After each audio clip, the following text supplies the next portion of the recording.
Bismillah, assalamualaikum warahmatullahi wabarakatuh. Alhamdulillah, salatu wassalamu ala rasulillah wa ala alihi wa sahbihi wa sallama taslima. Matikan dulu.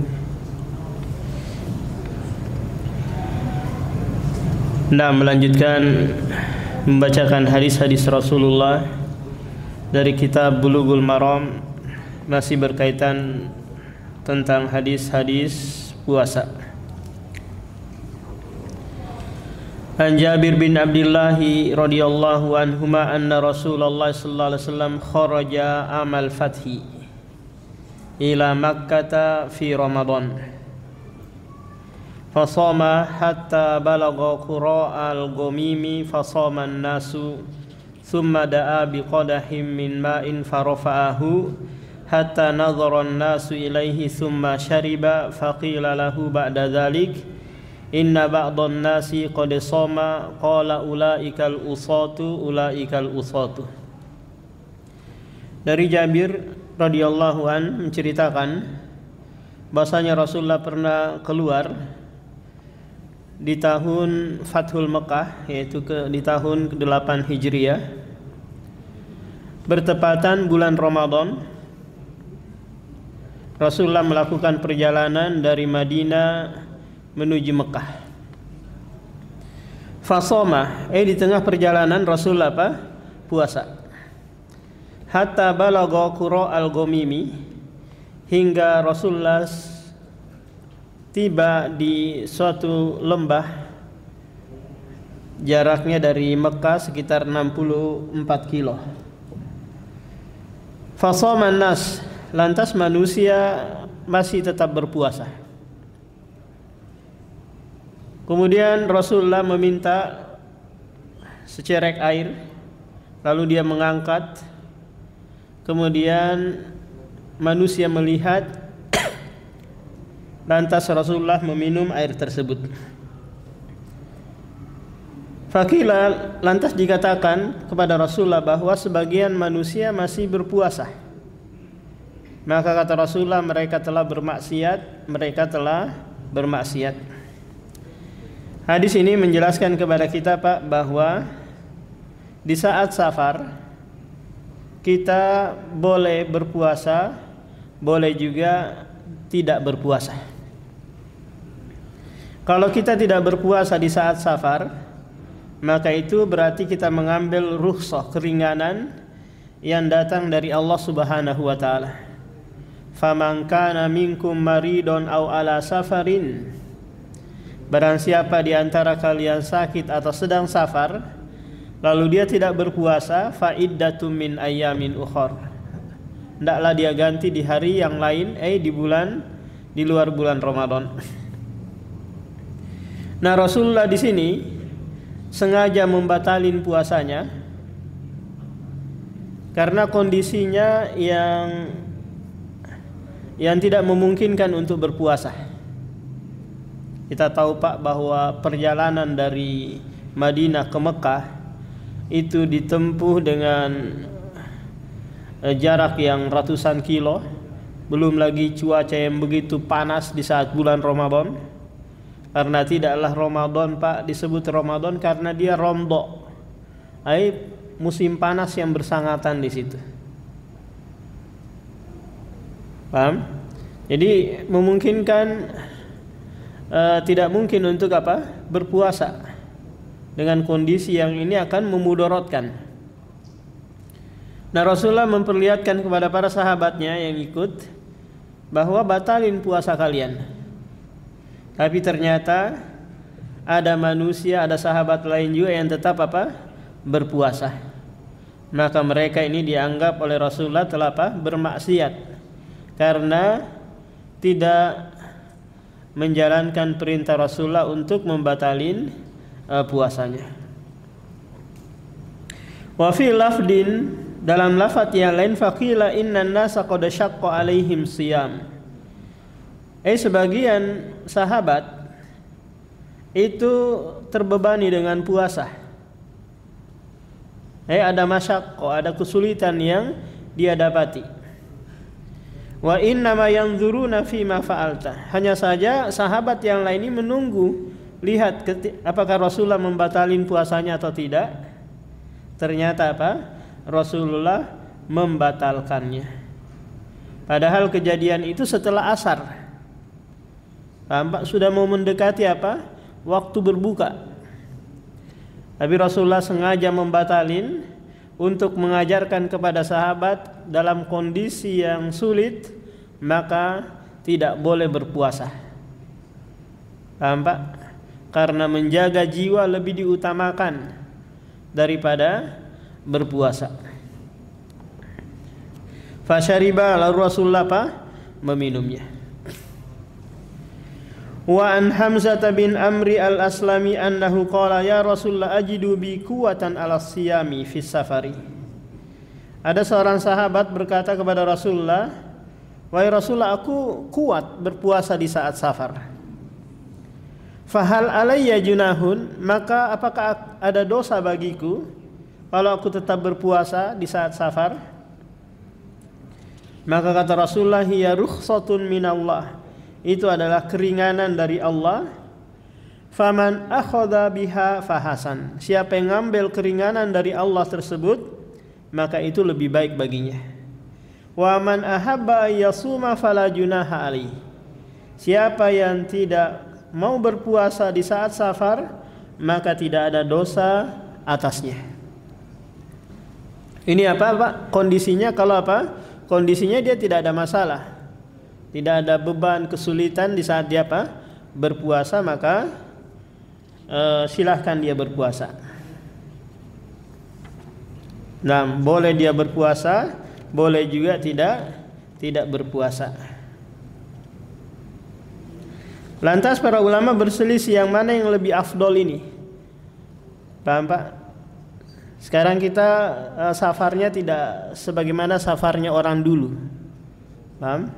Yang mengalami masyaqah, kesulitan yang luar biasa. Sekarang kita nyantai-nyantai duduk di atas kursi pesawat, tiba-tiba sampai di Jeddah. Paham? Setelah itu naik lagi bis AC gitu. Perjalanan menuju Mekah atau Madinah santai di dalam bis. Nah, yang mana yang lebih afdol ini? Apakah kita mengambil keringanan ataukah tetap berpuasa? Maka para ulama berselisih tentang hal ini. Tapi yang lebih lebih bagus adalah mengambil jalan pertengahan. Yaitu apa Pak? Yang mana yang mudah bagi kita? Apakah berpuasa lebih mudah ataukah tidak berpuasa yang lebih mudah? Paham Pak? Karena toh juga nanti kita akan mengganti di luar bulan Ramadan. Kalau kita tetap berpuasa di saat safar. Jadi yang mana yang mudah bagi kita? Paham Pak? Han Ibnu Abbas radhiyallahu anhu qala rukhisa li syaikhil kabiri ay yuftira wa yut'ima an kulli yawmin miskinin wala qada alaihi rawahu Daruqutni. Dari Abdullah bin Abbas radhiyallahu an berkata, diberikan keringanan bagi orang yang tua untuk tidak berpuasa dan memberikan makan setiap hari yang dia tinggalkan makanan orang miskin, dan tidak ada qada atasnya. Nah, ini hadis dikenal dengan hadis mauquf, yaitu hanya sekedar ucapan sahabat, tidak sampai kepada ucapan Rasulullah. Para sahabat berselisih Pak tentang penafsiran ayat Al-Quran di surah Al-Baqarah ayat 184 itu, yang bunyinya faman kana minkum maridun aw ala safarin fa iddatum min ayyamin ukhar wa 'alal ladzina yutiqunahu fidyatu ta'amu miskin. Nah, ayat ini diperselisihkan para sahabat. Wa 'alal ladzina yutiqunahu fidyah, bagi orang yang mampu berpuasa Paham? Ketika dia tidak berpuasa, maka dia cukup mengganti dengan fidyah. Paham? Sahabat selain Ibnu Abbas memahami bahwa ayat ini Pak dihapus hukumnya. Tidak diberlakukan lagi. Dalam artian gini Pak, kita kan sekarang mampu berpuasa kan? Ketika datang nanti bulan Ramadan, kita sehat-sehat saja, bisa berpuasa. Saya enggak mau puasa. Maka ganti dengan apa? Fidyah. Ibnu Abbas mengatakan bahwa ayat ini tidak dihapus hukumnya, tetap berlaku. Tapi ini diperuntukkan bagi apa? Syekh kabir, orang yang sudah tua, yang tidak mampu lagi berpuasa, maka membayar fidyah. Atau orang yang sudah divonis oleh dokter bahwa enggak mungkin lagi nih sehat orang ini. Paham? Penyakitnya ini terus sampai apa? Dia bawa mati. Atau mungkin yang sedang sedang mengandung atau menyusui, maka diberlakukan ayat ini kepada mereka. Paham? Ini yang dipahami oleh apa Pak? Oleh Ibnu Abbas, sehingga beliau mengucapkan bahwa Syekh Al-Kabir, orang yang sudah tua, tidak mampu lagi berpuasa, maka kewajiban dia adalah membayar fidyah. Nah, para ulama nanti berselisih ukuran fidyah itu berapa. Kalau mazhab Syafi'i itu cukup dengan 1 mud. Cukup dengan 1 mud, 1/4 dari 1 sok. 1 sok itu 4 mud. 1/4-nya berarti apa Pak? 1 mud. Kalau kita alihkan ke timbangan, 1 sok taruhlah berapa kilo kira-kira? Yang paling tingginya 3 kilo kan? Kita ambil yang paling tinggi 3 kilo. 3 kilo dibagi 4 berapa Pak Bahtiar?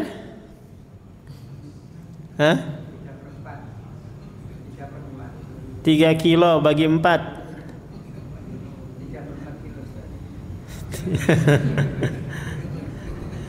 sama dengan 7,5 atau 750 gram. Paham? Kita ambil yang jalan tengah, taruhlah 1 sok itu 2,5. Paham? Berarti 2,5 bagi 4 sama dengan berapa Pak? 25 bagi 4, 2,5 bagi 4 sama dengan 600 lebih ya, dikit ya. Berarti taruhlah kita bulatkan jadi 650 gram. Maka ini yang dikeluarkan mentahannya Pak. 650 gram per hari yang ditinggalkan oleh Syekh Al-Kabir ini. Paham? Atau wanita yang menyusui atau wanita yang sedang mengandung.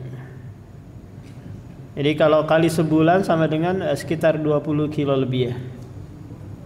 Kalau mazhab Hambali mengharuskan fidyah itu dengan 2 mud. Paham Pak? 2 mud. Berarti dikali 2. Paham? Nah, silahkan Bapak mau pilih yang mana. Ini bentuk mentahannya ya. Atau dibuatkan makanan, kemudian diundang orang miskin, 30 orang gitu, baru apa? Dikasih makan mereka, selesai. Paham? Sebagaimana yang dilakukan oleh Anas bin Malik. Tak kala dia sudah berumur ratusan lebih ya, 100 lebih, dia nggak sanggup lagi puasa, tinggal dia panggil orang miskin, terus membayar fidyahnya. Nah, jadi ini tidak boleh diuangkan Pak ya, kecuali kita minta tolong ke pemungut, tolong Pak ya belikan beras atau belikan makanan, nanti disalurkan berupa makanan. Karena Allah menyebutkan apa? Fidyatu ta'ami miskin. Fidyah berupa apa? Makanan untuk orang miskin. Atau kita belikan nasi kuning. Mungkin nggak kira-kira Pak nasi kuning? Atau nasi campur? Atau nasi apa lagi itu yang lengkap? Kemudian kita bagikan. Tapi kalau kita mau ngasih bahan mentahan saja, beras ya, maka sudah menggugurkan kewajiban. Tapi kalau kita mau plus sarden, plus uang, plus telur, itu bukan kewajiban. Paham, Pak? Bukan kewajiban. Nah, An Abi Hurairah radhiyallahu an qala jaa rajulun ila Nabi faqala halaktu. Dari Abu Hurairah menceritakan ada seorang yang datang kepada Nabi. Seseorang di sini, Pak, tidak disebutkan namanya. Dalam ilmu mustalahul hadis dikenal dengan apa? Mubham, tidak disebut. Wa mubhamun ma fihi rawi lam yusam. Tidak disebut namanya. Kalau ini di tingkatan sahabat, Pak, maka hadis itu tidak menjadi dhaif atau lemah. Karena kullu sahaba udul, seluruh sahabat itu terpercaya. Kalau ini di tingkatan tabi'in atau tabi'ut tabi'in atau di bawahnya lagi, maka hadis ini menjadi lemah. Kalau ada seorang perawi hadis tidak disebut namanya. Nah, di sini datang kepada Nabi menceritakan bahwa halaktu ya Rasulullah, celaka aku wahai Rasulullah. Qala wa ma ahlakaka? Apa yang membuat kamu celaka? Qala waqatu imraati fi Ramadan. Aku menjima istriku di siang hari Ramadan. Paham? Karena menjima di malam hari halal, boleh, tidak ada larangan. Yang terlarang itu apa, Pak? Di siang hari bulan Ramadan. Nah, sahabat ini mengakui kesalahan yang dia lakukan. Bahwa dia menjima istrinya di siang hari Ramadan dengan kesengajaan. Tidak ada unsur paksaan. Tidak ada juga pula karena lupa. Sebagaimana yang kita sebutkan pada pertemuan sebelum, dia sadar dia lakukan itu adalah perbuatan dosa. Paham? Karena melanggar larangan Allah dan Rasulnya. Cuma yang dia tidak tahu adalah kafarohnya. Apa kewajiban dia, apa dendanya nih? Ini yang dia tidak tahu. Akhirnya dia datang menanyakan hal ini kepada Rasulullah. Faqala hal tajidu ma ta'tiku raqabah? Apakah engkau memiliki uang untuk bisa membebaskan budak? Qala la, aku tidak punya uang untuk beli budak, atau budak saya juga enggak ada. Berarti gugur kewajiban ini, Pak. Karena dia tidak mampu, kan? Fahal tastati'u an tasuma syahraini mutatabi'aini? Apakah engkau mampu berpuasa 2 bulan berturut-turut? Enggak boleh ada yang bolong. 2 bulan berturut-turut 30 hari berarti 60 hari, Pak, ya. Kalau di hari ke-59 batal, mulai dari awal lagi.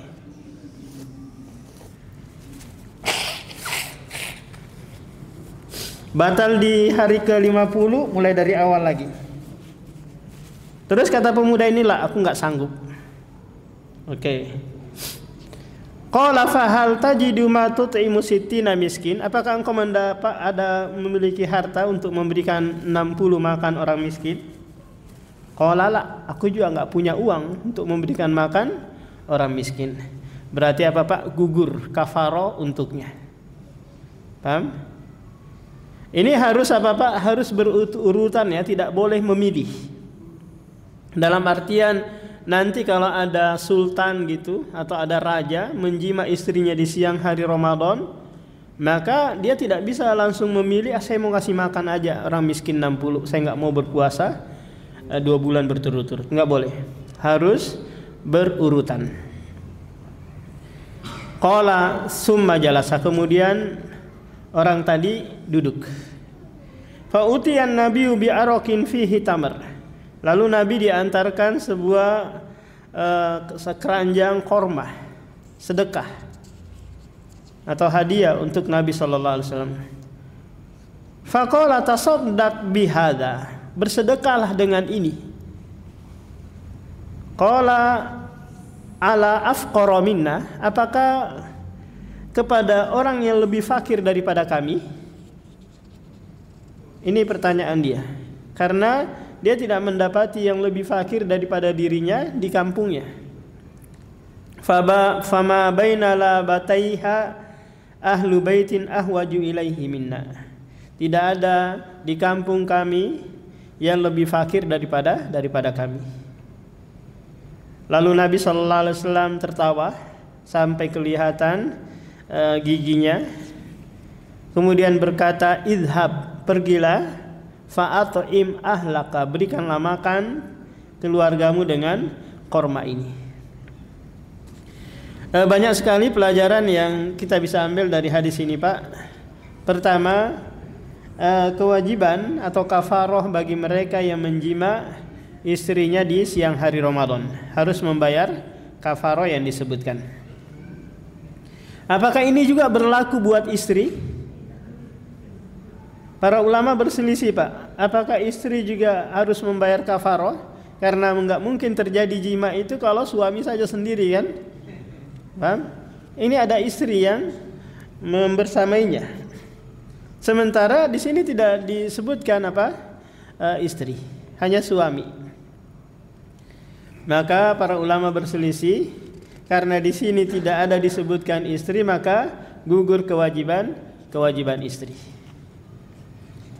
Ada pula yang menyebutkan bahwa istri juga tetap harus membayar kafaroh kalau dengan kesadaran istri melakukan hal tersebut, bukan karena paksaan suaminya. Paham, Pak? Kenapa? Karena Rasulullah tidak menyebutkan istri dalam hadis ini karena banyak alasan. Pertama, tidak ditanyakan tentang istrinya, apakah istriku juga kena kafaroh ya Rasulullah? Karena Rasulullah menjawab sesuai dengan topik pertanyaan, kan? Ini alasan yang pertama, Pak. Alasan yang kedua, karena biasanya syariat itu berlaku untuk laki-laki dan perempuan juga, sehingga tidak perlu dipertanyakan. Alasan yang ketiga, karena kondisi istrinya ini yang dijima oleh suami si badui tadi ini memungkinkan dia terpaksa atau dalam keadaan sadar dan ingin juga dijima oleh suaminya. Banyak kemungkinan.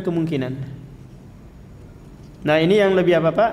Lebih dekat pada kebenaran bahwa istri juga membayar kafaroh. Yang jadi permasalahan lagi, Pak, adalah apakah orang yang menjima istrinya di siang hari Ramadan itu harus mengkodok puasanya juga, ataukah hanya dia cukup membayar kafaroh saja? Karena Rasulullah di sini tidak menyebutkan apa, Pak? Menyebutkan tentang kewajiban kodok. Maka ini terjadi perselisihan di antara para ulama. Jumhur ulama mengharuskan apa? Mengkodok juga. Jadi double nih, Pak. Denda plus apa? Plus kodok. Paham? Karena dia apa? Melanggar sesuatu yang itu membatalkan puasanya. Adapun ulama yang lain seperti Ibnu Hazm atau mazhab Zahiriyah, demikian juga Ibnu Qudamah dan sebagian perkataan Imam mazhab Syafi'i mengatakan tidak ada qada bagi suami yang menjima istrinya di siang hari Ramadan.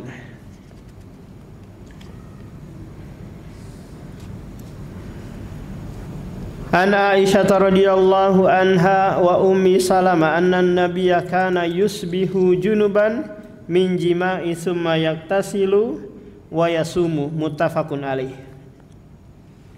Dari Ummi Salamah dan Aisyah menceritakan bahwasanya Nabi sallallahu alaihi wasallam pernah di pagi harinya itu dalam keadaan junub. Junub karena apa, Pak? Karena jima. Karena ada junub itu, Pak, karena mimpi basah, ada juga karena apa? Karena hal-hal yang lain. Maka Aisyah mengikat dengan min jima. Rasulullah junub karena jima. Padahal sudah masuk waktu apa? Waktu sholat subuh. Summa yaktasilu, kemudian dia mandi. dan sholat subuh. Setelah itu apa? Berpuasa. Menunjukkan bahwa dalam kondisi junub kita apa Pak? Kita tetap berpuasa. Contoh gini Pak, gambarannya gini. Taruhlah waktu subuh jam 5, tepat kan ya? Terus sebelum jam 5 kita sahurnya dengan jima. 5 menit atau 10 menit sebelum azan kita sahur dengan apa? Dengan jima. Azan berkumandang, stop. Paham? Kalau kita lanjutkan batal, nggak boleh puasa. Paham? Stop. Kita belum mandi junub ini, maka tetap apa Pak? Tetap wajib berpuasa. Karena Allah Subhanahu wa taala menyebutkan dalam surah Al-Baqarah, demikian juga Rasulullah mempraktekannya, bahwa dalam kondisi junub boleh apa? Harus tetap apa? Berpuasa. Nah, maka ini nanti dikiaskan kepada hal-hal yang lain Pak, seperti apa? Seperti mimpi basah. Ya, mimpi basah di siang hari Ramadan. Dalam keadaan dia junub, maka dia mandi nanti ketika mau sholat, dan ini tidak membatalkan puasanya.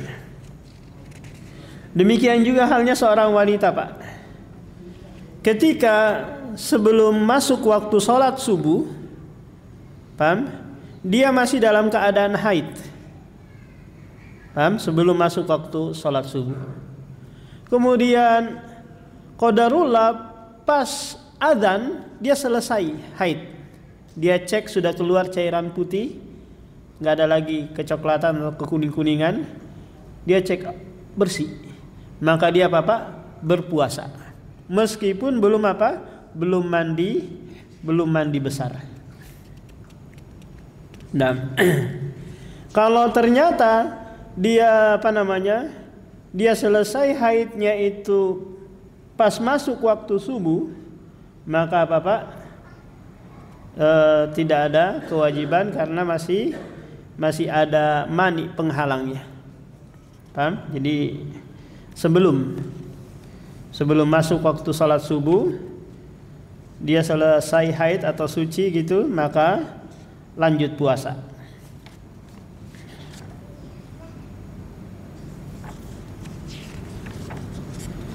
An Aisyah radhiyallahu anhuma anna Aisyah radhiyallahu anha anna Rasulullah qala man mata wa alaihi siyamun shoma anhu waliyuhu. Barang siapa yang meninggal dunia sementara dia memiliki utang puasa, maka nanti walinya, ahli warisnya yang membayarkannya. Banyak gambaran Pak di mana seseorang itu memiliki utang puasa. Mungkin di saat dia sakit nggak sempat puasa Ramadan, paham? Kemudian masuk bulan Syawal belum sempat membayar juga, meninggal dunia, paham? Berarti dia memiliki apa? Utang puasa. Atau mungkin istrinya dalam keadaan haid 7 hari atau 6 hari di bulan Ramadan gak sempat puasa, berarti dia memiliki utang, paham? Atau orang yang sabar, dan contoh-contoh yang lain. Kalau si mayit ini memiliki utang puasa taruhlah 30 Pak, sementara ahli warisnya ada anaknya, ada bapaknya, ada istrinya dan yang lain, bagaimana cara pembagiannya? Dibagi sesuai dengan pembagian ahli waris, paham Pak? Tapi kalau anaknya mau borong semua ya silakan. Tapi kalau mau dibagi ya dibagi. Oh ini 1/6, ini 1/8, oh ini 1/2 dan seterusnya. Dibagi saja. Atau orang lain yang mau mempuasakan ya silakan, paham? Ahli warisnya nggak mau nih, berat. Maka yang lain mungkin muridnya atau temannya atau tetangganya, biar saya mempuasakan aja, maka tidak mengapa.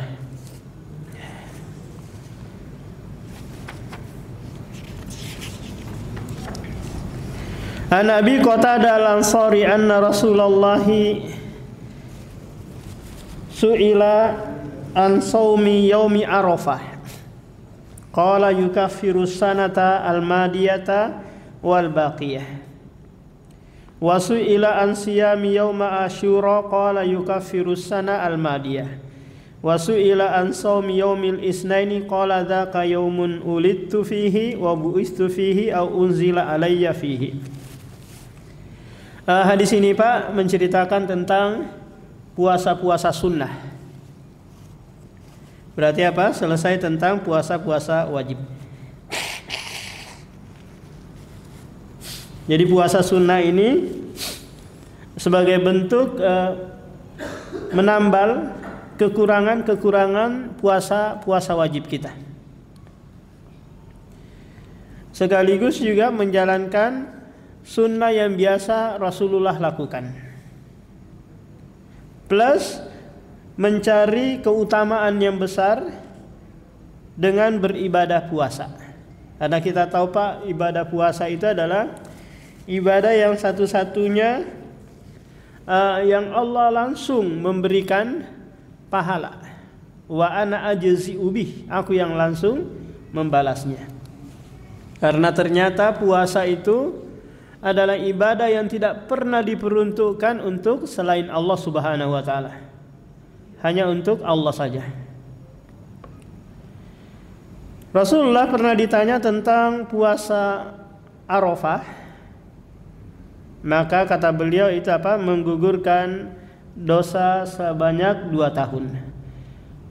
2 tahun yang telah berlalu dan 2 tahun saat dia 1 tahun saat dia berpuasa. Kita tahu Pak bahwa puasa Arafah itu terikat erat dengan tanggal 9 Zulhijjah. Paham? Tidak terikat dengan adanya orang wukuf atau tidak di Arafah. Karena ada masa-masa di mana jemaah haji tidak ada yang wukuf di Arafah. Pernah Pak? Suatu masa di mana 23 tahun tidak ada pelaksanaan haji. Karena setiap ada yang berangkat haji dibantai oleh orang-orang Syiah Iran yang dikenal dengan Fatimiyun. Mereka apa? Membantai, mencuri Hajar Aswad ke Iran sana. Kemarin pas corona tahun 2000 ada nggak orang wukuf itu Pak? Nggak ada ya. Maka puasa Arafah itu terikat dengan apa? Tanggal 9 Zulhijjah. Nah, tanggal 9 Zulhijjah ini bisa berbeda tergantung apa? Tergantung matlaknya yang membedakan. Kita dengan Saudi itu matlaknya berbeda Pak. Terkadang Saudi duluan tanggal 9 Zulhijjahnya, kita apa? Besoknya atau sebaliknya. Maka kalau kemarin mereka tanggal 9 Zulhijjahnya, kita baru hari ini, maka hari ini kita baru puasa Arafah. Coba lihat orang-orang dulu Pak, belum ada media seperti sekarang ini. Dari mana mereka tahu ini sekarang sudah Arafah? Dari apa? Dari melihat bulan. Jadi penentuannya adalah 9 Zulhijjah. Wa su'ila an siyami yauma Asyura. Rasulullah ditanya tentang puasa Asyura tanggal 10 Muharram. Maka kata Rasulullah, menghapus dosa setahun yang telah berlalu. Jadi tatkala Rasulullah tiba di Madinah, lantas mendapati orang-orang Yahudi Madinah itu berpuasa di tanggal 10 Muharram. Lantas Rasulullah bertanya, kenapa mereka berpuasa? Ternyata sebagai bentuk rasa syukur mereka karena Allah menyelamatkan Musa dan Bani Israel dari kejaran Fir'aun. Maka mereka berpuasa sebagai bentuk rasa syukur kepada Allah Subhanahu wa taala. Maka kata Rasulullah, kita yang lebih berhak untuk hal itu. Akhirnya apa? Rasulullah menyuruh sahabatnya untuk berpuasa dan mengatakan kalau sekiranya tahun depan masih diberikan umur panjang, kita akan berpuasa di tanggal 9 Muharram. Sebagai bentuk apa Pak? Penyelisihan terhadap orang Yahudi dan Nasara yang berpuasa di tanggal 10 Muharram.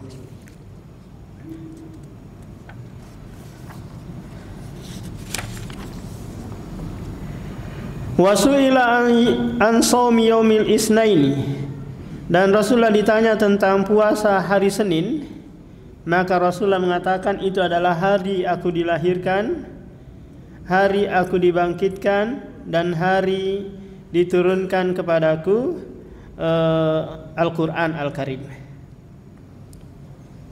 Ini 3 alasan kenapa Rasulullah SAW berpuasa di hari Senin.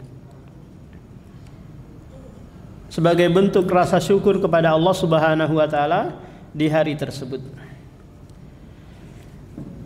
Nah, sebagian penggemar Maulid Nabi berdalil dengan hadis ini, Pak, untuk merayakan hari kelahiran Nabi sallallahu alaihi wasallam. Padahal Rasulullah dan para sahabatnya tidak pernah merayakan Maulid Nabi. Kalau mau dengan cara Nabi, sudah berpuasa. Nggak perlu ada acara-acara tusuk telur, tumpeng macam-macam gitu. Ya udah ikutin aja apa yang dipraktekkan oleh Rasulullah. Nah, hari Senin adalah hari kelahiran beliau. Mengenai tanggalnya itu diperselisihkan, tanggal dan bulannya diperselisihkan oleh para ulama. Kenapa, Pak? Karena orang belum tahu anak ini nanti menjadi sosok yang besar, anak ini nanti jadi seorang nabi dan rasul, sehingga mereka nggak terlalu melihat kepada tanggal dan bulan kelahiran Rasulullah Sallallahu Alaihi Wasallam. Tapi kematiannya, tanggal dan bulannya mereka sepakati, yaitu apa Pak? Tanggal 12 Rabiul Awal tahun ke-11 Hijriyah, hari Senin. Ini para ulama sepakati bahwa Rasulullah meninggal dunia di tanggal tersebut, di mana kaum muslimin memeriahkan hari dan tanggal dan bulan tersebut yang telah disepakati para ulama.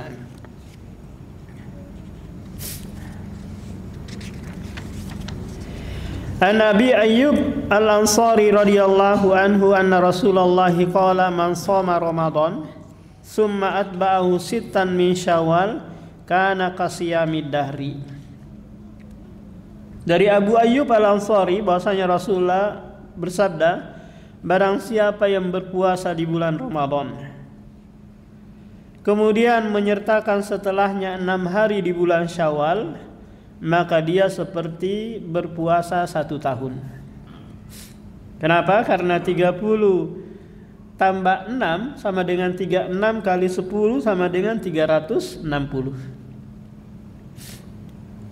Nah, ini keutamaan apa Pak? Berpuasa di bulan Syawal, 6 hari di bulan Syawal. Gambarannya seperti inilah Pak. Kita kerja di sebuah perusahaan, baru sebulan kerja, kemudian bos kita mengatakan kamu lembur lagi lah 6 hari, tambah lagi lah 6 hari, saya gaji kamu 1 tahun. Paham? Taruhlah 1 bulan gajinya 3 juta, disuruh sama bosnya nambah lagi 6 hari, saya kasih kamu gaji 36 juta. Paham? Maka pasti dia akan bersemangat. Bayangkan tinggal 6 hari. Nah, para ulama berselisih Pak tentang memahami hadis ini.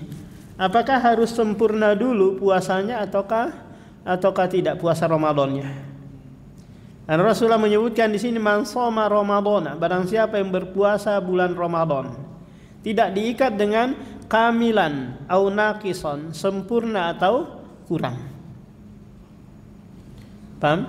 Ada yang mengatakan bahwa kalau sekiranya ada utang maka bayar dulu utangnya, berarti tidak sempurna puasa Ramadannya kan? Paham? Ada juga yang mengatakan enggak, meskipun masih ada utang maka puasa dulu 6 hari baru setelah itu bayar utang. Karena bayar utang itu masih ada di bulan-bulan yang lain. Batas akhir membayar utang itu Pak di bulan Sya'ban. Sementara Syawal ini terikat. Paham? Hanya 30 hari. Apakah puasanya nanti tatabu mutawali berurutan gitu, ataukah boleh di pekan pertama 2, pekan kedua 1, pekan ketiga dan seterusnya.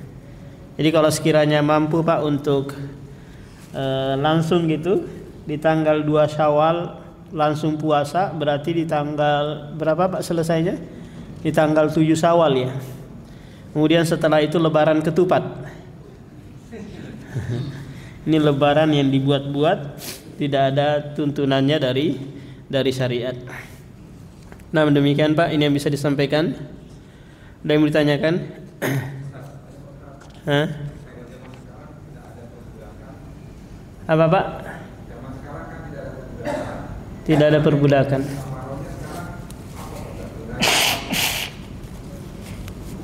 Nah, kalau tidak ada perbudakan maka turun ke yang kedua Pak. Berpuasa 2 bulan berturut-turut. Paham? Oh saya nggak mampu, kamu mampu, coba aja dulu. Paham? Jangan tiba-tiba langsung nggak mampu, coba aja dulu.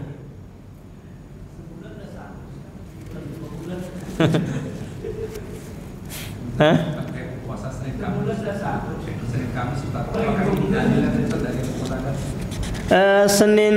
Kalau Kamis beda lagi hadisnya.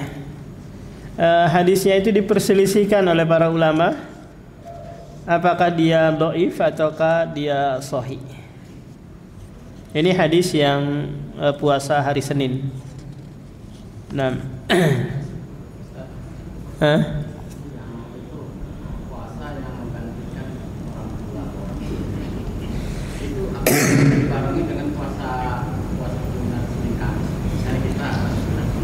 iya bisa dijamak, diniatkan juga untuk sekaligus membayar utang karena hukumnya sama, perbuatannya sama. Bapak mau puasa hari Senin atau hari Kamis, kemudian sekalian mau niatkan juga untuk bayar utang puasa orang tua. Iya. Nah, yang lain Pak? Hah? Kasih apa? Bapak kuat berpuasa, cuma nggak mau puasa. Oh, mempuasakan orang tua. Dia utangnya apa? Puasa atau fidyah? Oh ya, bayar puasa, nggak bayar fidyah.